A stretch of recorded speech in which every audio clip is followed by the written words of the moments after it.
আসসালামু আলাইকুম রহমতুল্লাহি ওয়া বারাকাতুহু।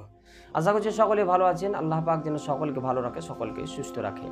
দেখুন আজকে একটা মাসআলা বলছি মহিলাদের জন্যে, যে মা বোনেরা যে নামাজ যখন আপনার আদায় করে, নামাজ যখন আদায় করে তো কোন চাদর দিয়ে নামাজ আদায় করা যাবে না, কোন চাদর দিয়ে নামাজ আদায় করা ঠিক নয়। জি, মার্কেটে আজকাল এমন এমন আপনার এখন চাদর বের হয়েছে, আপনার পাতলা পিনপিনে যে চাদরগুলো আপনার মানে যখন চাদর আপনার গায়ে দেয় তখন আপনার চুল-টুল সমস্ত কিছু আপনার চুল-টুল আপনার দেখা যায়। তো ওই যে পাতলা পিনপিনে চাদর দিয়ে আপনার নামাজ আদায় করা আপনার যাবে না, বুঝতে পারলেন? পাতলা একদম চাদর দিয়ে নামাজ আদায় করা আপনার যাবে না। জি না, এটা ঠিক নয়। তো নামাজ যখন আদায় করবেন তো ভালো একটা হিজাব না হলে ভালো চাদর দিয়ে আপনারা নামাজ আদায় করার চেষ্টা করবেন।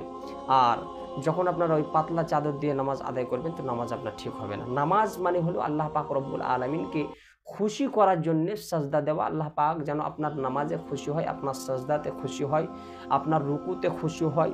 আল্লাহ পাকের কাছে চাইবেন তো এমনভাবে সুবহানাল্লাহ, আল্লাহ পাকের কাছে সাজদা দিতে হবে, এমনভাবে আল্লাহ পাকের কাছে চাইতে হবে, চাওয়ার মতো চাইতে হবে, যেই চাওয়াতে যে নামাজে আল্লাহ পাক রাজি খুশি হয়ে যাবেন। অতএব নামাজ যখন আপনারা আদায় করবেন তো সকলকে বলবো ওই পাতলা পিনপিনে চাদর দিয়ে নামাজ আদায় করা মোটেও ঠিক নয়। নামাজ যখন আদায় করবেন ভালো হিজাব দিয়ে আপনারা মানে বোরখার যে বড় আপনার হিজাবগুলো হয় বড়, কিংবা ভালো আপনার চাদরগুলো ওই চাদর দিয়ে আপনারা নামাজ আদায় করবেন।